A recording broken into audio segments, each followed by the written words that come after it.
Bendito eterno Deus, te glorificamos, Senhor, nesta manhã, porque reconhecemos que o ontem ficou para trás, porque o Senhor, o nosso Deus, nos sustentou, ó Deus.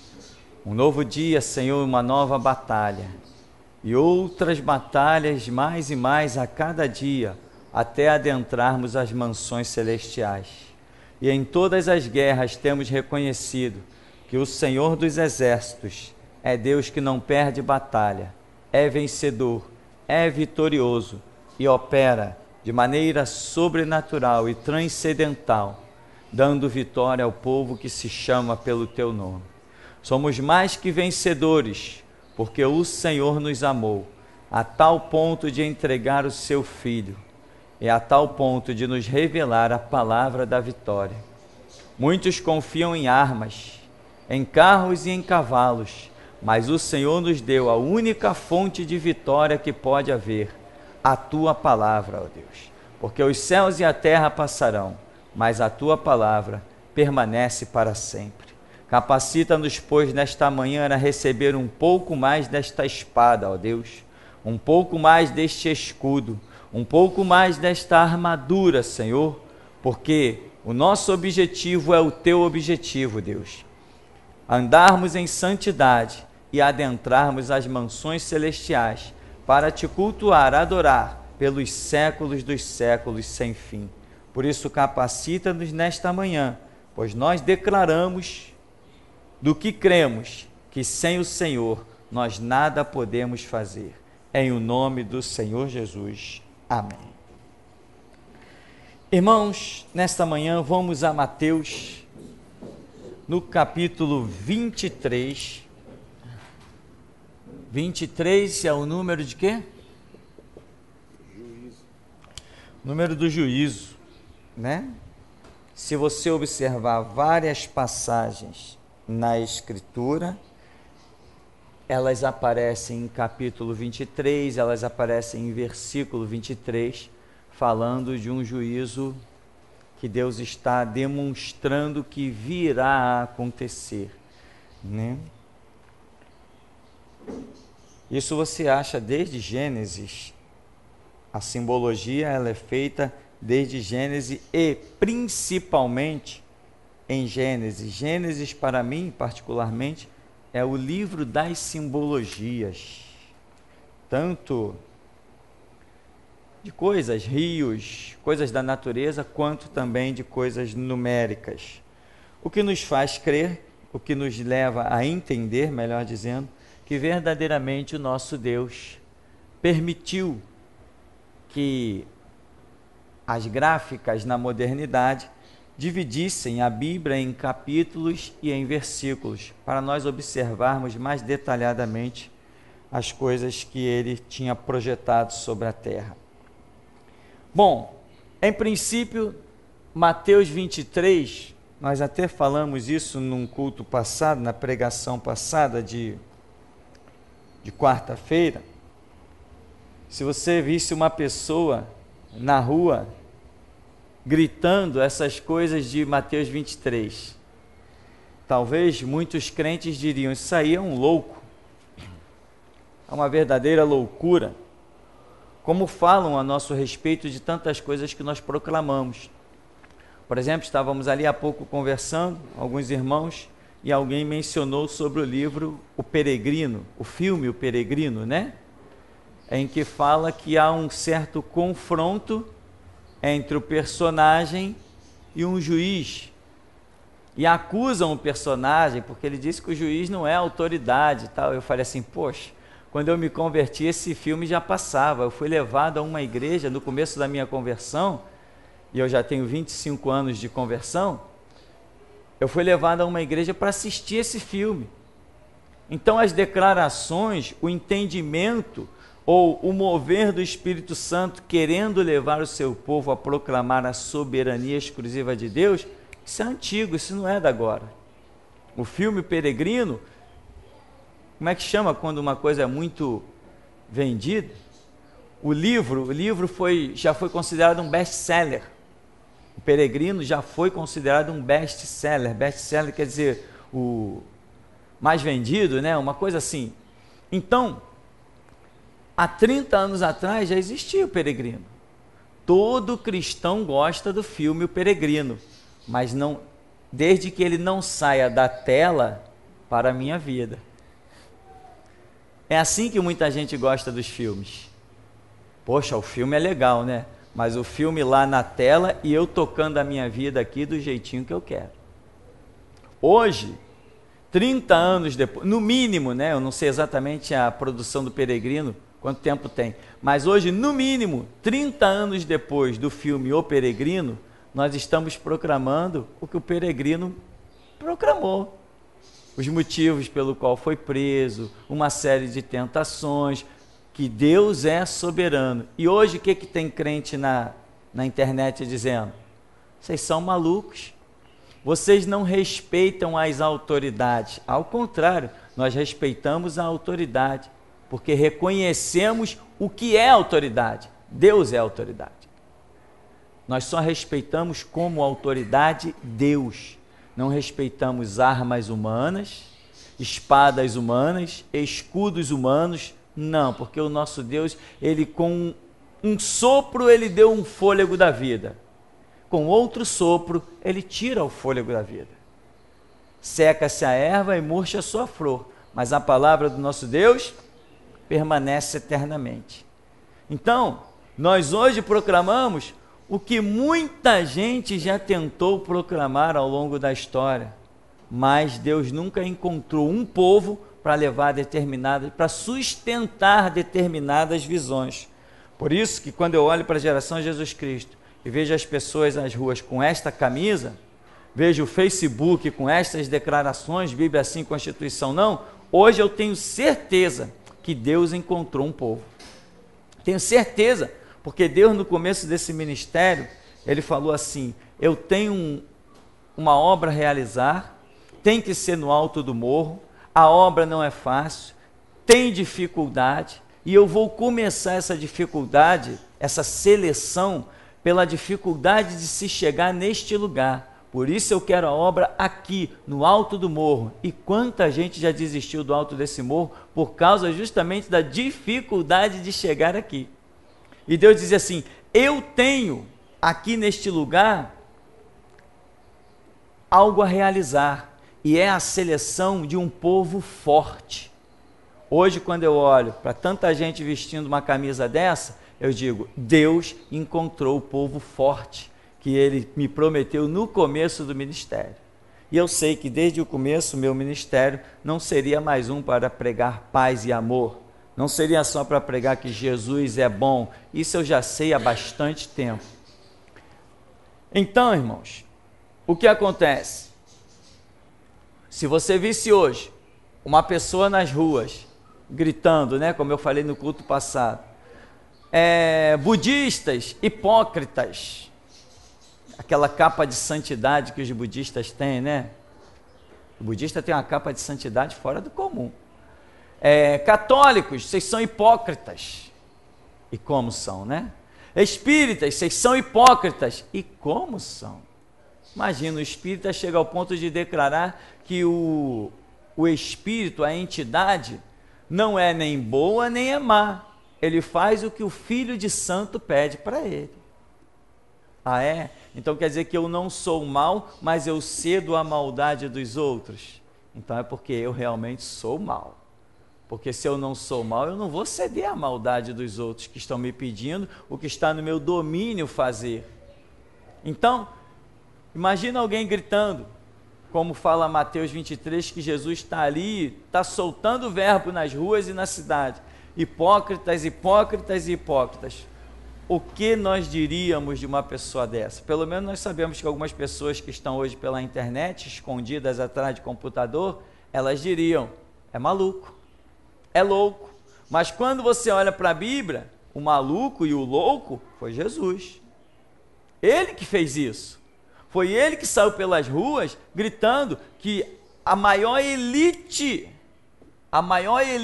conhecida na nação de Israel, Jesus chamou eles todos de hipócritas. É uma palavra que significa falsos e mais algumas coisas. Vocês são falsos, falsos como? Vocês mentem, vocês enganam, vocês lançam falsas doutrinas, vocês guardam tradição acima dos mandamentos de Deus, vocês valorizam muito mais a oferta do que o altar que santifica a oferta. Vocês são mercenários, traduzindo, né? Vocês são mercenários, porque o que é mais importante? Um ministério ou a oferta desse ministério? Então, meu irmão, Jesus está rasgando o verbo, soltando a língua na cidade, e está um monte de gente tentando matá-lo, tentando prendê-lo, tentando surpreendê-lo. Mas e hoje? Se nós víssemos uma pessoa fazendo exatamente o que Jesus fez, nós diríamos o quê? É um louco? Nós não diríamos isso, mas uma massa por aí, uma multidão por aí certamente diria: esses caras são loucos, não se pode dizer isso. Dizer isso é o quê? Intolerância religiosa. Intolerante foi Jesus. Jesus foi um cara intolerante demais. Ele não suportou os escribas e os fariseus hipócritas. Ele não deu brecha para a doutrina dos homens, para a tradição dos homens. Jesus foi um camarada intolerante, ou não foi? Ele compactuou com alguma coisa? Você já pensou? Nós temos visto, eu particularmente tenho visto, nos programinhas que tem por aí, principalmente na Rede Globo, eu tenho visto crente, espírita, católicos, padres, né? Essa raça toda aí de mentirosos que se dizem evangélicos, principalmente os que querem fazer cartão postal porque estão na política, né? Eles têm declarado o seguinte: todos nós servimos o mesmo Deus de forma diferente. Ana Paula Valadão, eu acho que foi até ela que lançou essa frase. Não, eu descobri, quando eu me aproximei mais dos irmãos católicos, eu descobri, na verdade, todos nós servimos o mesmo Deus de forma diferente. Caramba, cai na real, para e pensa, Jesus Cristo sentado numa cadeira e dizendo assim: não, eu descobri que todos nós servimos o mesmo Deus de forma diferente. É o que as pessoas... Eu sou discípulo de Cristo, eu declaro isso, é o mesmo que ele ter declarado também, porque um discípulo tem que ser igual ao seu Senhor, né? Jesus falou assim: Pai, eu lhes dei a tua palavra. Então a pessoa está dizendo: não, todos nós servimos a um Deus, o mesmo Deus de forma diferente, então significa que Jesus declarou isso. Dá para você imaginar Jesus declarando uma frase dessa? Judeus, fenícios, sírios, albaneses, etc, etc, todos nós servimos. Eu cheguei a essa conclusão, eu estava errado. Todos nós servimos o mesmo Deus de forma diferente. Ao contrário, Jesus está pegando aquela classe mais elitizada, ou seja, os representantes da sociedade, não só civil quanto religiosa, e está chamando eles de falsos, hipócritas, mercenários, ladrões e outras coisas mais. Então vamos a Mateus capítulo 23, diz: então falou Jesus às multidões e aos seus discípulos. Na cadeira de Moisés se assentaram os escribas e os fariseus. Fazei e guardai, pois, tudo quanto ele vos disserem, porém não os imiteis nas suas obras, porque dizem e não fazem. Tá? Jesus está dizendo, isso aqui, irmão, é uma linha bem tênue, porque você pode interpretar essa coisa aqui errada. Jesus está dizendo que na cadeira de Moisés, se assentaram os escribas e os fariseus. Inclusive, você lembra que nós tivemos um irmão que era fariseu. Como é que chamava ele? Paulo. Paulo, fariseu, Paulo da tribo de Benjamim, Paulo, um conhecedor do Antigo Testamento de arrebentar, né? Paulo é um camarada que conhece Bíblia. Quando ele cita as coisas do Antigo Testamento, ele realmente demonstra que conhece o que ele está falando. Quando acredita-se que ele tenha escrito ali Hebreus, aquelas comparações de Moisés, a antiga aliança, com Cristo, a nova aliança, aquilo ali é fruto de quem realmente recebeu do Espírito Santo. São coisas profundas demais, profundas demais. É Paulo que fala da apostasia do final dos tempos, e uma série de coisas gloriosas, é Paulo que fala. Então, o que é a cadeira de Moisés? A cadeira de Moisés é a palavra. São os mandamentos. Esta é a cadeira de Moisés, a palavra, os mandamentos. Aí Jesus está dizendo que nessa cadeira agora se assentam os escribas, aqueles que transcreviam, né, a lei, eles que reescreviam pergaminhos, etc, etc. Os escribas e os fariseus, que eram uns exímios guardiões da lei, como Paulo, por exemplo. Jesus está falando, esses camaradas, eles estão assentados na cadeira de Moisés. Quando eles citam Escritura, quando eles citarem Escritura, vocês podem fazer tudo que eles disserem. Irmão, quando eles citarem Escritura, eles estão na cadeira de Moisés. Moisés deu lei para o povo? Não, Moisés não deu lei para o povo. Moisés repassou a lei de Deus para o povo. Então, o que Jesus está dizendo? Quando vocês entenderem, e esse entender, existe um mover do Espírito Santo, óbvio. Quando vocês entenderem que o que os escribas e fariseus estão citando é a Escritura, pode seguir, está tranquilo. Agora, cuidado com as suas obras, porque eles falam, mas não fazem. E aí eu te pergunto, adiantava alguma coisa eles falarem? Não. O povo ia dizer o quê? Ah lá, eles fizeram, então a gente pode fazer também. Mas Jesus está ensinando o povo a fazer uma diferença entre o que alguém fala e o que alguém faz. Mesmo que fale verdade, pode estar realizando mentira. E aí, meu irmão? Hoje nós temos grandes lideranças influentes na sociedade que pregam a abertura das portas da igreja para a política. Hoje você vai em tanta igreja por aí, é difícil, se tornou muito difícil não se achar dentro de todos os ministérios um político que esteja lá usufruindo dos votos dos crentes. Se tornou praticamente impossível. Toda a igreja tem um padrinho. Já teve gente telefonando para cá. Uma vez, quando nós lançamos uns folhetos aí, que saiu o telefone da igreja para tudo que foi canto, já teve gente telefonando para cá.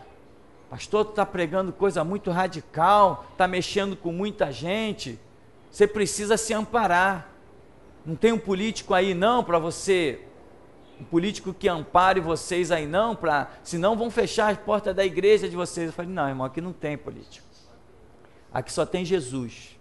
Se ele não for o bastante para honrar a palavra dele, que ele disse, que as portas do inferno não prevaleceriam contra a igreja dele, se ele não for Deus o suficiente para honrar isso, eu prefiro abandonar tudo.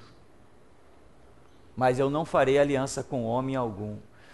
Pastor, poxa, que Deus te abençoe aí, vai nessa tua fé. eu não tenho coragem para isso não. Essa é a diferença, amém, irmão? A diferença é toda essa. Nós estamos trilhando um caminho que é certo de vermos a glória de Deus, enquanto outros estão em caminhos duvidosos. Jesus está falando, façam a diferença do que eles estão fazendo para o que eles estão falando. Irmão, o povo normalmente não faz esta diferença. É uma coisa muito difícil você ouvir coisas, parar para deixar o Espírito Santo te tocar e testificar no profundo do teu ser, você conseguir fazer uma diferença entre o toque do Espírito Santo, que nós chamamos de unção, que é a capacitação, para a emoção de ouvir alguma coisa. Isso aqui é muito difícil.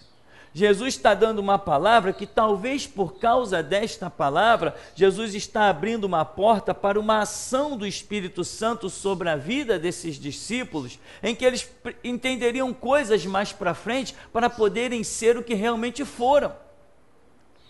Mas esse negócio aqui de deixar a emoção de lado e ouvir a palavra friamente, cedendo somente ao toque do Espírito Santo, é uma coisa muito difícil. Multidões estão por aí sendo carregadas, guiadas por guias cegos, porque isso aqui é muito difícil. Quanta gente, olha só o absurdo do ser humano, várias pessoas já me disseram assim, irmão, não, eu não compactuo com política não, mas eu vou naquela igreja, porque eu me converti lá, minha família era de lá, então eu não concordo com nada daquilo lá não, eu vou lá para cultuar o meu Deus. Olha só, vai para cultuar Deus num lugar onde Deus não está. Que Deus que está cultuando? Como? Se está tudo profanado e Deus ali não está se manifestando em nada, testificando nada. Teve gente, uma pessoa disse para mim uma vez, uma mulher falou assim, não pastor, eu sei que lá na Universal está tudo errado, eu não concordo com nada daquilo, eu nunca levei uma rosa, eu nunca levei um envelope, eu nunca levei uma meia ungida, eu nunca levei nada disso, eu nunca levei nada disso, eu vou lá para cultuar o meu Deus. Caramba! Então vamos dizer assim, eu não concordo com tranca-rua, eu não concordo com a Maria Padilha, eu não concordo com o charuto, eu não concordo com a vela na pedreira, eu não concordo com o trabalho em cima da catatumba, na encruzilhada, não, mas eu vou lá para cultuar o meu Deus. Não tenho parte com nada daquilo. Eu não concordo com a missa para os mortos, eu não concordo com os bonecos de gesso, eu não concordo com o purgatório, eu não concordo com a vela para as almas, eu não concordo com o batismo de criança, eu não concordo com o homossexualismo, eu não concordo com a pedofilia, mas eu vou lá para cultuar o meu Deus. O povo é assim, irmão. E nós, geração Jesus Cristo, fomos chamados para abrir vista aos cegos. Nós temos uma missão gloriosa, entendeu? Mas é uma missão que só de coragem e empenho. Você tem que empenhar a sua vida, você tem que empenhar os seus recursos, você tem que canalizar tudo que é seu, todo o seu ser, para o objetivo que Deus tem contigo. Pagando o preço, sofrendo as renúncias, mas cumprindo o projeto que Deus tem para a sua vida. Aqui, Jesus está dizendo, ouçam eles. Eles falaram de acordo com aquilo, eles leram a Escritura? Tá, eles leram a Escritura é uma coisa. Agora, a interpretação deles pode estar revelada naquilo que eles fazem. Cuidado, não anda de acordo com o que eles fazem, não. Ou seja, eles estão até interpretando muitas vezes, porque, lembra, vocês em pretexto de longas orações, caramba, longas orações, cadê o pecado em longas orações? Cuidado com o que eles fazem. Eles estão devorando a casa das viúvas com pretexto de longas orações. Mas uma longa oração é pecado? Esse capítulo aqui, irmão, ele é uma glória muito grande para quem realmente quer receber a coragem do ministério da restauração. Você entender que você não tem que medir palavra. Não importa se depois vai aparecer um promotor para dizer assim, não, o cara é mal criado, fala pra caramba. Não interessa, você tem que fazer a vontade de Deus na tua vida. Jesus diz assim depois, atam fardos pesados e difíceis de carregar e os põe sobre os ombros dos homens, entretanto eles mesmos nem com o dedo querem movê-los. O que Jesus diz aqui nesse verso 4? Eles jogam fardos, eles jogam peso, né? Peso sobre as pessoas, mas eles não, nem com o dedinho eles carregam nada. Ou seja, o que eles jogam para o povo não é o que eles vivem. Jesus está falando de quem? Da elite. Jesus está falando da classe que envolve-se com a questão civil de Israel e também a questão religiosa. Jesus está falando de todo um sistema, né?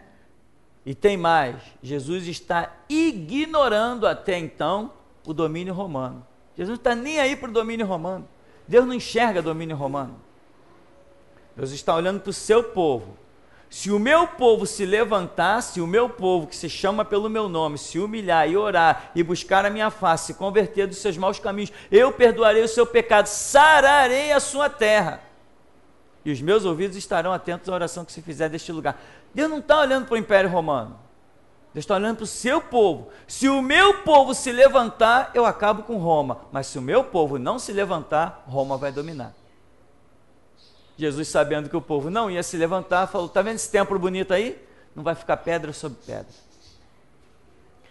Fardos pesados eles jogavam sobre o povo.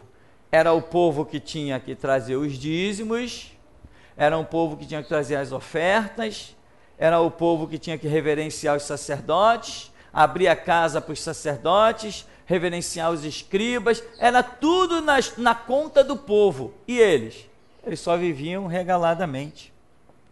Então, Jesus está aqui alertando, dando uma lição para o mundo, né? E ali tratando em especial com os seus discípulos, que precisavam, os discípulos de Jesus, para ser o que foram, eles precisavam perder o respeito pelas autoridades. Tinham que continuar respeitando as pessoas. Aquilo que quereis que vos façam, fazei-los vós também. O respeito às pessoas, sim, mas Jesus em Mateus 23 está acabando com o respeito dessa classe dominante, essa liderança, essa elite. Jesus precisava acabar com o temor, a tradição de respeito que os seus discípulos tinham para com aquela classe dominante. Jesus precisava de homens e mulheres que não se calassem diante daquela classe dominante. Então ele precisou dar uma de louco, parar ali, dar uns gritos, sentava, falava umas coisas, se levantava, dava outros gritos, porque ele precisava que os seus discípulos perdessem o respeito pelaquela classe dominante, senão eles não poderiam pregar. Ninguém prega com medo, ninguém prega com receio, ninguém prega se assim, não, mas será que se eu falar contra aquele cara, Deus vai se agradar de mim? Não, porque a Bíblia diz, não falarás do ungido do Senhor. Então, Jesus precisava quebrar um monte de conceitos e fazê-los entender que aqueles ali já não representavam mais Deus. A única representação de Deus que havia na vida deles ainda era quando eles simplesmente lessem os pergaminhos. Acabou, mas as obras deles não tinham mais nada a ver com o reino de Deus. Lê o pergaminho, até o diabo se lê a Bíblia, meu irmão, pode acreditar. Até Satanás, se pegar uma Bíblia e começar a ler, você pode acreditar no que ele vai ler aqui. Pode acreditar. Agora, cuidado com as obras dele. O diabo interpretou a Bíblia lá, né? Ele citou a Bíblia, né? Está escrito, aos teus anjos dará ordem a teu respeito para te guardarem em todos os teus caminhos. Eles te sustentarão nas mãos para que não tropeces com teu pé em pedra. O diabo decora a Bíblia, que é uma maravilha. E você pode acreditar nisso. Está escrito e isso é poderoso. Mas e as obras do diabo, que citou isso? Então, a diferença está aí. Jesus precisava mostrar para esse povo dele, que está para se formar, ainda mais ali, né, pregando naquele ambiente, naquele clima horrível. Jesus precisava mostrar para eles que eles tinham que perder aquele respeito, porque quando vinha um escriba, quando vinha um fariseu, todo mundo, shalom, parava tudo. Estava um grupo de gente aqui conversando. Porque o futebol foi legal, porque o surf foi uma maravilha. E vem um fariseu lá, vem um escriba lá. Shalom, fariseu. Shalom, escriba. Parou tudo. Agora o camarada foi, vamos voltar a conversar. Era assim que era Israel. Uma reverência extrema. Mas Jesus agora está dizendo assim, não é mais isso. Vocês não têm mais que tolerar. Eles são, sabe o quê? Hipócritas, eles são falsos. E cá entre nós, né, irmão? Falando de sistema, haja hipocrisia e falsidade. Os últimos dados estão sendo levantados aí. Na China, já está morrendo quase tantas pessoas de fome quanto na África. China, líder de economia mundial. Tudo, uma caneta hoje que você compra em papelaria está vindo escrito Made in China. Eu vi uma borracha. Claro que nós sabemos que a China não produz látex. Isso é prova daquilo que já falamos. As empresas do mundo estão dando as suas patentes para a China. A China não produz látex, essa borracha que os nossos filhos usam, branquinha, para apagar o caderno nos colégios. A China não produz aquilo, não tem aquilo na China. Aquilo é coisa da Amazonas, é coisa dos Estados Unidos, que fez uma plantação há muitos anos atrás lá. Aquilo não é da China. E hoje você compra uma borracha daquela, feita da seringueira, né? É isso? Seringueira? Você compra uma borracha daquela e vem escrito Made in China. Porque o mundo está se curvando ao dragão, a besta que vai se levantar, o dragão vermelho, que é a China, como mostra Apocalipse. E hoje a China é o lugar que morre tanta gente de fome que já está se equiparando à África. Porque no reino do dragão, a Bíblia diz que existe maldição, destruição. Ele veio para roubar, matar e destruir. Então, voltando aqui, no verso 5, praticam, porém, todas as suas obras com o fim de serem vistos dos homens, pois alargam os seus filactérios e alongam as suas franjas, amam o primeiro lugar nos banquetes e as primeiras cadeiras nas sinagogas, as saudações nas praças e o serem chamados mestres pelos homens. Jesus dizendo, eles praticam todas essas coisas, sabe qual é o objetivo deles? De serem vistos pelos homens. Qual é a lição que Jesus está nos dando? Não queiram ser reconhecidos e exaltados e vistos pelos homens. Não queiram isso. O objetivo deles é esse. E como que eu estou chamando eles? O que eu estou dizendo para vocês que eles são? Eles são falsos, eles são hipócritas, eles são mercenários, porque o projeto deles não é que Jeová apareça. O projeto deles é que eles, homens, apareçam acima de todas as coisas. É esse o projeto deles. Eles fazem tudo isso que eles fazem, essas obras todas que eles realizam, é para que o nome deles próprios fique em destaque. Eles não estão pensando no nome do Deus de Israel, o Deus de Moisés, o Deus de Josué, Jeová, o Criador. Não, o objetivo é eles. Jesus, eu imagino se Jesus conseguiu jogar esse milagre dentro da mente dos seus apóstolos. Se ele conseguiu fazê-los entender, se conseguiu fazê-los discernir essas situações que nós estamos vendo aqui, para que eles pudessem olhar para as situações e receber a revelação. Aquele camarada está fazendo tudo aquilo, toda aquela glória, tudo aquilo, toda aquela maravilha, mas o objetivo dele é ele mesmo, não é Deus. Amém, irmão? Essas coisas a gente só consegue com muita humildade lá, ó, em Mateus 6,6. É com muita humildade ali, clamando dia a dia. Lembra uma coisa que Jesus falou? Ou melhor, a Bíblia diz que quando alguém se aproximava de Jesus, aí o escritor já diz assim, mas conhecendo Jesus os seus corações,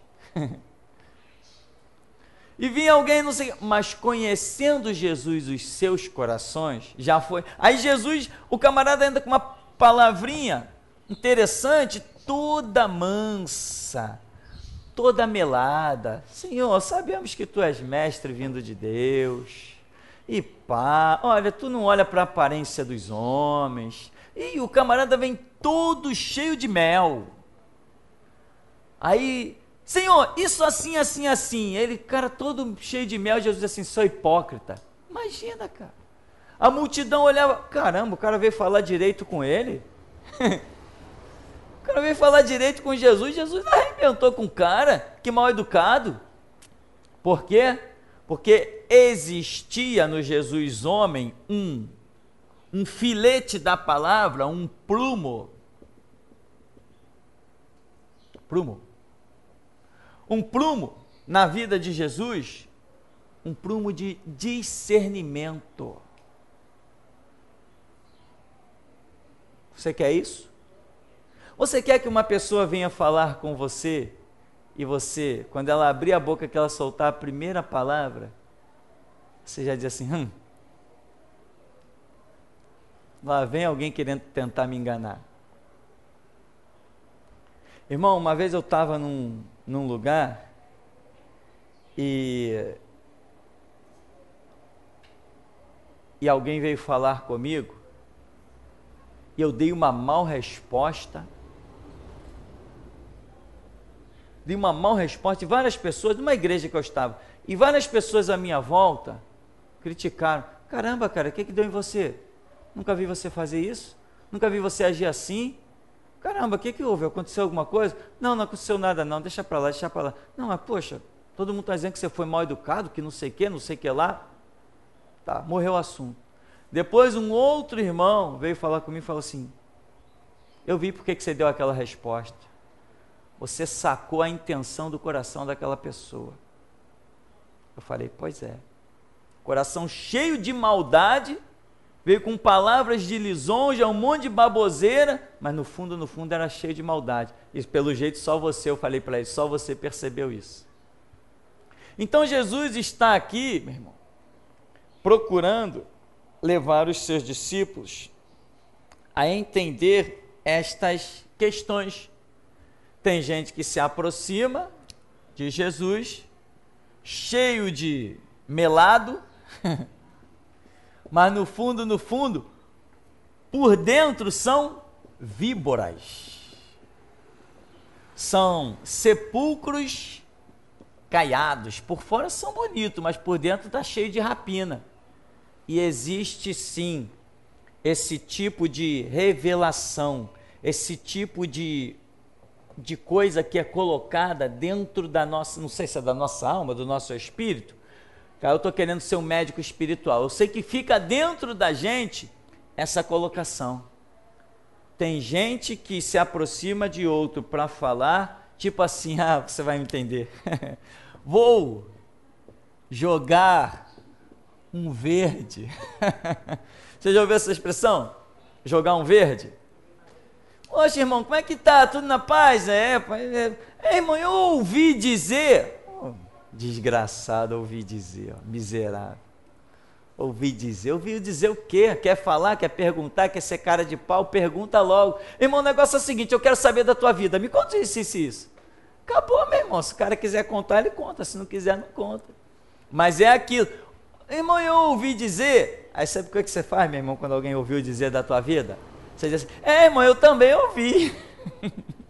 Vira as costas e vai embora. Tu ouviu dizer isso? Eu também ouvi, mas deixa pra lá.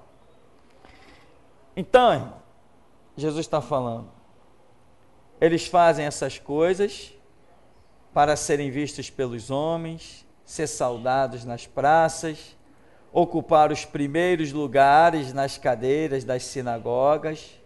Eles chegam ao ponto até de aumentar as franjas dos seus vestidos, ou seja, fugindo da regra de Deus, porque a regra de Deus dizia que a veste iria até determinada posição dos pés. As vestes eram determinadas já desde Moisés, o comprimento dessas vestes já era determinado por Deus. Sabe o que uma classe fazia? Aumentava esse negócio, um arrastar no chão. Quanto maior, mais santo.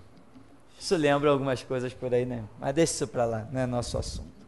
Então, irmão, formule a sua pergunta para a próxima etapa, as suas indagações, e daqui a pouquinho nós vamos voltar então.